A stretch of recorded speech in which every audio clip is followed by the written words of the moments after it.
Hello, and welcome back to Tech and AI Live. I am Dr. Sue Tripathi, Managing Director and Global GTM, Data Analytics AI at Accenture, and I will be hosting today's virtual panel entitled Cultural Shift Cloud and AI Perspectives in Healthcare. I also have with me Lisa Corey, and in a short while, I'll be introducing her as well. A little bit about myself. I have worked in senior leadership positions for the past 27 years, most recently as Managing Director, Data Analytics, Global Services at NTT Data, working on business insights and other verticals across many different regions. My global span covers multiple sectors: healthcare, manufacturing, life sciences, supply chain, banking, telecom, entertainment, transportation, and so forth. And I have been responsible also for creating solutions and offerings, bringing them to the market, working with the public sector and nonprofits, and essentially working in data and analytics these past few decades, soup to nuts.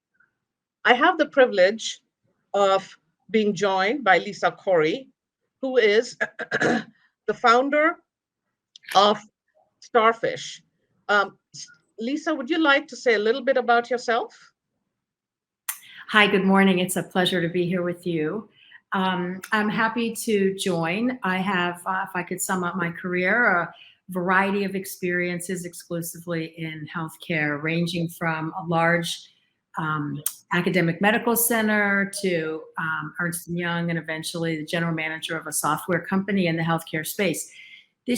At the end of last year, I created the Starfish Health Company to offer very specific consulting in a boutique fashion for specifically for providers who want to do more with technology. Great, great. And Lisa, I know your past experiences also include being the executive VP for Allscripts. And you've really been again, in data and analytics from ideation to implementation, delivery, etc., in various global roles as well. So if you're okay, let's jump right to it, Lisa. What Sure. is the business story in using cloud and AI in healthcare? Well, I mean, the most important fact that people should know is while anything medical is not easy to migrate to the cloud or to apply AI, the benefits are very large. So, 30% of the cost of healthcare to administer is administrative tasks. So if we only focus our AI efforts initially toward those 30% opportunities, we can truly lower the cost of care, and that's a global phenomenon. It's irregardless of the payer scheme, that's an opportunity that exists.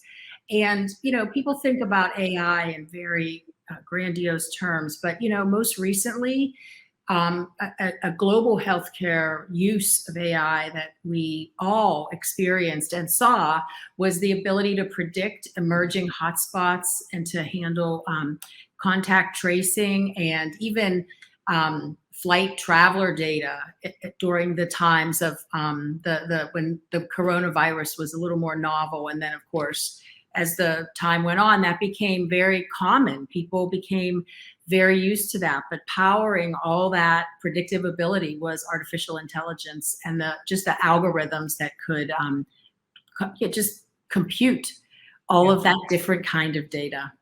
Yeah, well, thank you. And that's a nice segue into one of the questions that I think you and I have talked about is about the implications of using cloud and AI in healthcare and the trends that we're seeing globally.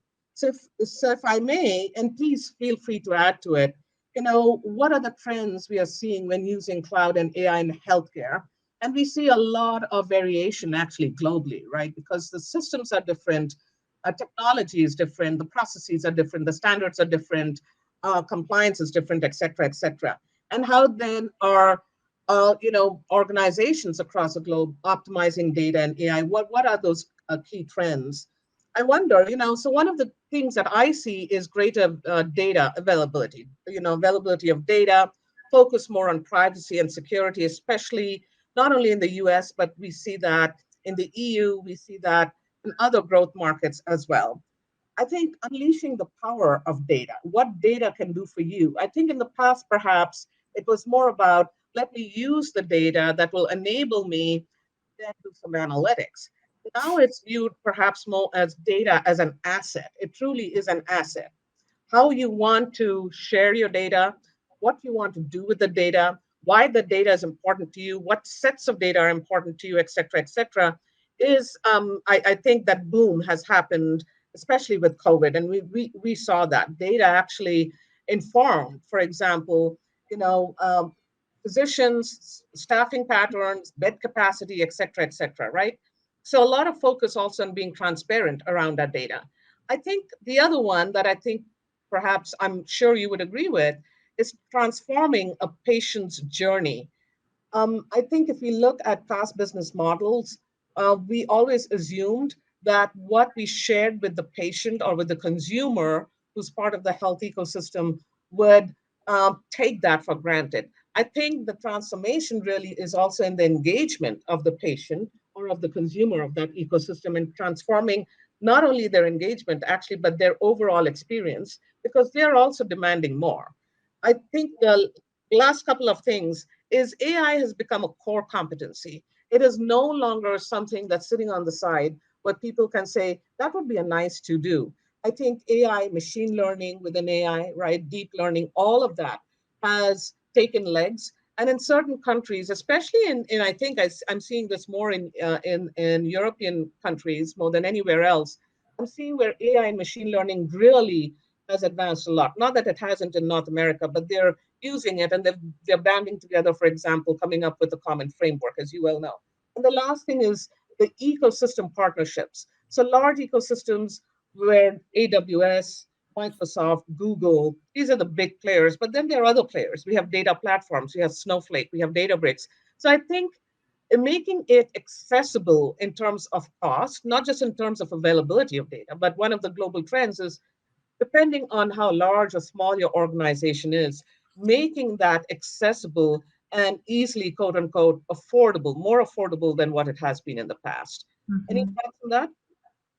Well, I mean, so you said a lot there, and I would say, as I respond, any service industry has enormous potential when they apply artificial intelligence. In healthcare, it's always slow to change. And I use the COVID example, even though we all have a little bit of, fatigue from the Yeah, pandemic, I know, yeah, but it really demonstrated that, despite ethical considerations and data sharing challenges, et cetera, that data could be used in a positive way in the healthcare space. And the industries that are really taking advantage and pushing forward in all of the ways, the trends that you outlined, accessibility, ability to tackle privacy, I won't repeat them all, but are boosting drug discovery. yeah. That's just, really, really taking off. Medical diagnosis in terms of assisting, what does the patient actually have, optimizing data management. And, I'll just give you a stat. 99% of the CIO leaders in 2021 said that not only do they believe that AI will help them to better manage data, but that they know that they will derive cost savings from doing that. And that, just like the emerging technologies and capabilities and the price point reducing, all drives demand for artificial Yeah. intelligence in ways and as part of strategy that have really never been seen before. Yeah, I couldn't agree with you more. I mean, in 2020, I read some, I think it was Forbes or HBR or Harvard Business Review, that it was about $29 billion. And they're predicting it's like $400 billion just by using cloud AI in healthcare. I mean, so the cost savings, the revenue generation, both are tremendous. This is actually, you were headed there. I had a question about, you've worked in large global companies, you've worked in pharma companies, you work both in healthcare and life sciences, in the public sector and nonprofits, given all of that, and now that you're a founder of your own company, how is cloud and AI benefiting your business? Well, what it's really doing is taking advantage of the last decade's work in clinical decision support. And it is taking that, which was very much a single transaction oriented opportunity, and applying it to more population based use cases, as well as, we just see different forms of care delivery. So I'll give you an example. There was a study done in Southern California that in terms of mental health, patients interact more honestly with a computer and AI than they do sometimes their physician. And the study went on to prove that people felt more comfortable if they were talking to a machine and would be a little bit more honest. And this is all in the mental health space. And what that allows physicians to do then is actually be more um, precise, I think is the word I want to use, in terms of how to deal with those patients. So care delivery is an example where we see it really emerging. Population health, which isn't a word I love, but it's a to be done. There are groups of patients who need a similar kind of care, and AI is helping to make that care coordination easier. And that gets to your point about the patient experience. Texting with your phone is a very, very simple form of AI, but when there's some knowledge behind that and a patient experiences that as a very simple way to interact with their care provider, it's a win-win for everyone. And there's a lot of cost savings behind it. But more importantly, there's a lot of quality and engagement that comes as a result of it. Yes, yes. And that's a nice thing, where I think what you're really also talking about is this cultural shift. We see a cultural shift in healthcare businesses where AI is more sustainable than other older business models. And so I think if I may, I think one of the things that you so beautifully articulated this is the digital acceleration, right? It's a virtual care. It's making sure that you have automation, that you have real-time analytics, et cetera, et cetera. I think there's also a difference in our business growth. There's more diversification. There's more mergers and acquisitions. I mean, especially in North America, this. We see constantly. Who knew that CVS and Aetna would merge, for example, right? I would never have thought about that. Payer shifts. We are moving more and more towards different types of contracts. Part of it dictated by CMS.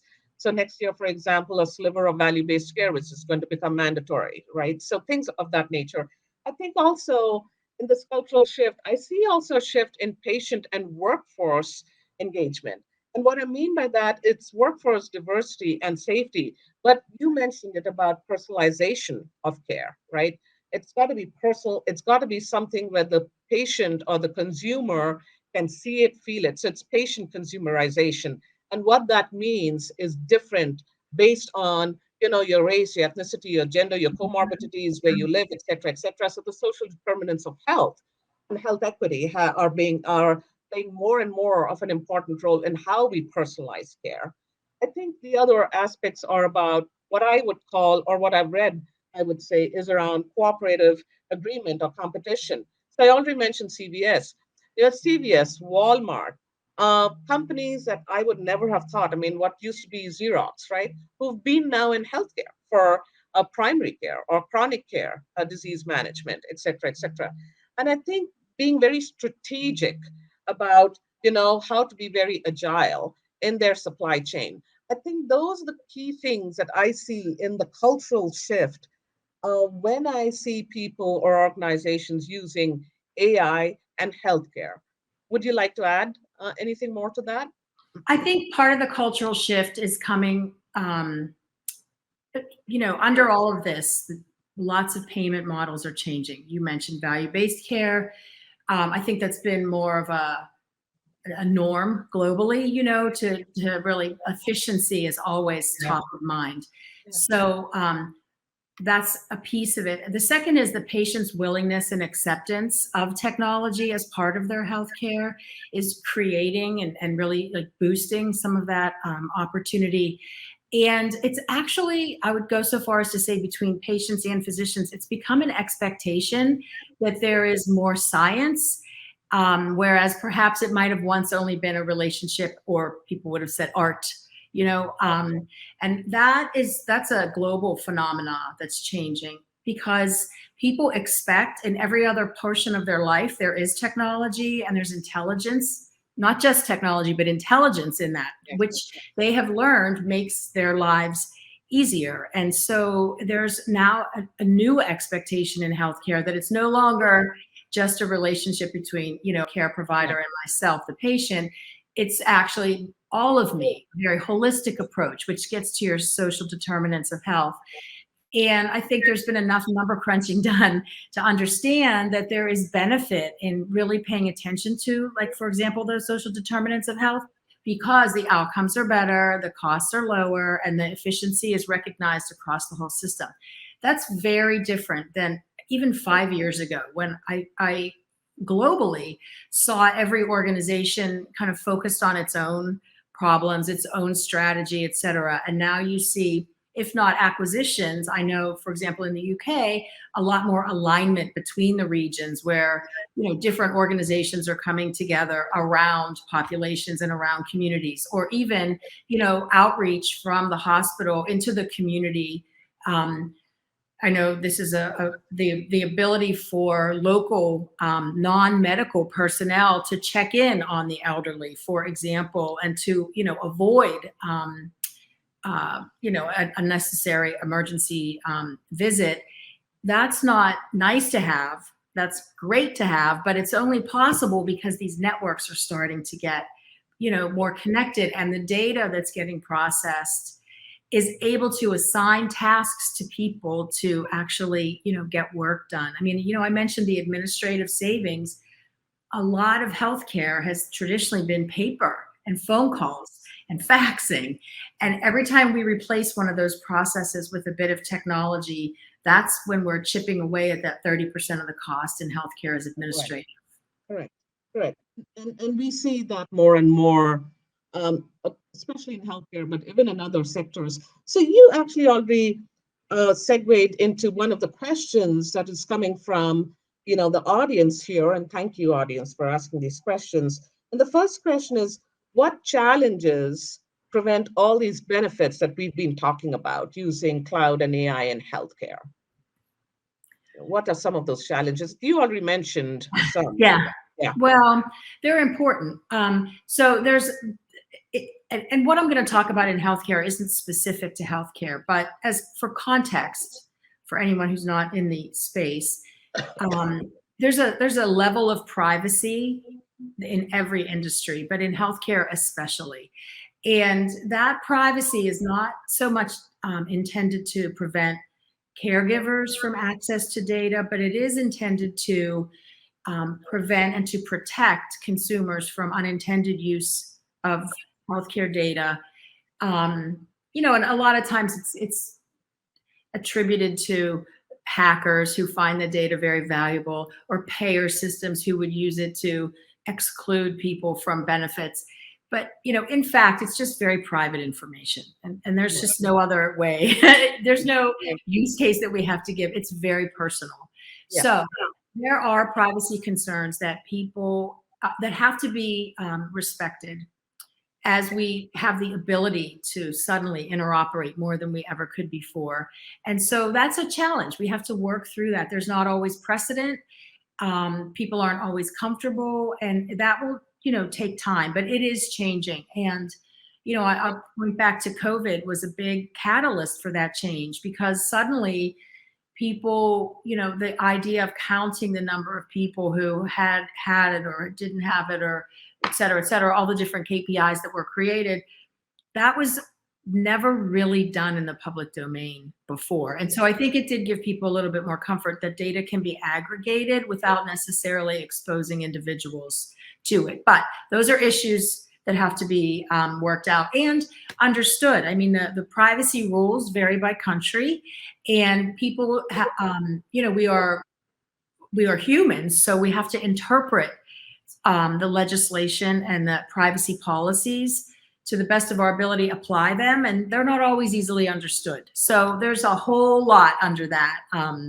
umbrella. There's also, I think, importantly, there's a lot of context. Medicine is very subtle. The data differences in the medicine or in the healthcare world can be very, very subtle. And so, you also have to be very careful of bias. You can't take a set of data and say, oh, this applies to everyone, because there are differences. Obvious things like gender or age or race can be very, very important. And if your data set doesn't actually incorporate all those different groups, you can't make broad, uh, uh, Right. Yeah. decisions or recommendations based on a very limited data set. So that once we get past understanding and ability to create bigger data sets, we will have to be very careful and check for that accidental bias that can make its way into what the AI actually tells us, and in terms of how it's applied, how the AI outcome is applied. So I think that's a second, challenge. And then the third is going to be organizations are successful when they couple their systems modernization investments and their business goals with the technology that is available now with artificial intelligence. And I say that because pilot projects can't scale unless they actually meet a business need. You'll never actually get enough funding. You'll never see the outcomes. The data set won't be big enough. I mean, I could just go on and on. But when you put those three things together, those challenges can be worked through, the ethical issues can be sorted out, the data set can be big enough, the bias can be, accounted for, and then the technology can be applied at scale. And that's where you really see the savings that we've been talking about. Right. You mentioned ethical data ethics, or I know this has been a huge concern in this space. And I know, again, in the EU, they're coming up with at least some kinds of laws and regulations that would apply to those countries in Europe who are participating in it. That brings actually to mind an example where I was involved not too long ago, maybe about 2 years ago. NIH actually had just addressing around bias, because a lot of it historically we didn't even know, that we just assumed that the set of inputs that we gave and the set of outputs that we got would miraculously lead us to the set of outcomes that we needed. And when we didn't find those cost savings and those KPIs, or we didn't meet it, or it was just halfway through, we were a little disappointed perhaps. So NIH came up with this $100 million RFP, I think 2 years ago. And one of the things that they really wanted to address is around bias, AI bias. Mhm. And the premise of that was that you would need to work with a research institution where I thought that was brilliant. It was multi pronged, where you would work with the professors and the students. So you were building data engineers and data scientists, and how to do, how to limit or how to identify bias from the get go. And at the end of the day, this became a pilot site. But as you very nicely said, it has to be tied to your business outcomes. It has to be tied to the ultimately the outcomes of the patients and the consumers that are using the system, right? Mhm. And so they gave themselves enough time where the stakeholder group literally was tech, technology, Mhm. people who are in this data analytics space, plus people who work with students and researchers and professors, plus community engagement. You earlier mentioned about community engagement, and social Mhm. determinants of health, frankly, warrants and demands that we work with communities, that we don't just keep them, on the side or as pariahs Mhm. going, we'll ping you when we need you. Um, Mhm. they are very much part of this ecosystem. And so it's almost taking a very different lens of taking healthcare in the context of the social, the cultural, and the other environmental factors that shape actually how we even access care. Which there's another question from the audience. I think the audience Mhm. is very excited to just hear some of this conversation, which is great. So, given those challenges, the question is, where is the future for AI in medicine and healthcare? Well, we've talked about some of the examples, so I'll give some very tactical things so that people can really relate, everything we're talking about, and as quickly as we're saying it, to just the simple parts of real life every day. AI systems have the potential to help doctors by transcribing notes, entering and organizing patient data into portals, patients accessing portals. These are all time saving advances in technology that are driven by AI. There's a whole second opinion space that can be again, made much more simple in terms of administration, and then smarter and smarter as time goes on. But also can help with follow-up care for patients. I mean, that's a big part of, your visit is one thing, but when we talk about holistic care, that's everything that comes after that visit and the next provider who you are in front of. So AI can certainly help with that. Again, very tactical, very simple, removing all the administrative and the disconnected part of healthcare. Availability of prescription drugs is another one. So, pharmacy doesn't have patient visits, have to come back, supply chain, that just gets very, very tangled. So either pointing to our alternatives or to where prescription drug is actually available and patient is directed straight there. Again, savings. And then there's a whole world we haven't even really, we're just scratching the surface around remote care. And some of that applies to more rural areas, so we always focus on urban centers and, the need to manage large populations of patients. But there is the other side of that is more rural communities where less specialists actually exist, where a burden on the patient to travel is so much greater. And so we know that telemedicine can bridge some of those gaps, but so can AI. I mean, you can have now remote diagnosis of patients. You can go, as I mentioned, the chatbots and ability to collect data from patients directly without necessarily being physically present. And, even just, I believe it was just last year, the Apple smartwatch was one of the first devices, consumer devices that actually received a medical device rating in terms of its ability to act as a medical device in very specific functions. So, the future of AI is very bright. It's very promising. It is not meant to be, the computer replaces the doctor. It will never be that. But everything around the healthcare experience can improve when applied, the way we described it, directly tied to business outcomes and systems modernization. Yeah, excellent. So, there is another question, and I'll add to what you just said. I think you already hit the nail on the head, but other than the cost, the operational cost, I think there's also the seamless experience for patients as well as, accuracy of data. We haven't scratched that surface yet around data quality, and we don't have time for that today. But I think when it comes to AI, we certainly hope that it makes data more accurate, speedier, identifies the issues around what we largely call, data quality. And I think it also helps, I think you mentioned this around patient engagement.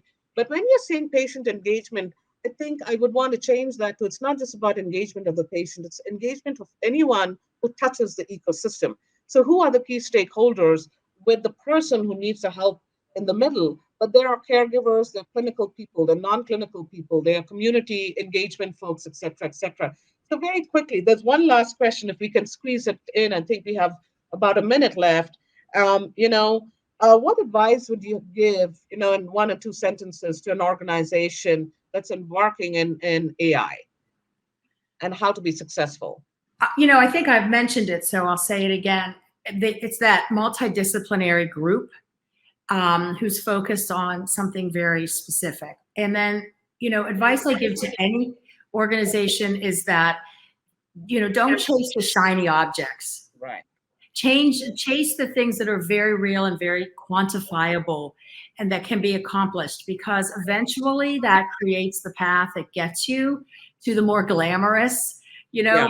If you can stay in the practical, I mean, that's where medicine Yeah. really is. It's a very practical part of life. So I hate to cut us off. This was excellent. And, in addition to that, I would just say the use of medical data and AI. You mentioned telemedicine, extended reality, augmented reality, virtual reality, all of that. We didn't even scratch the surface on genomics and things of that Right. nature, just personalized care simulations. But I think that's a wrap up. And, thank you so much for joining us in this session. And back to you and from Tech and AI Live from London. Thank you.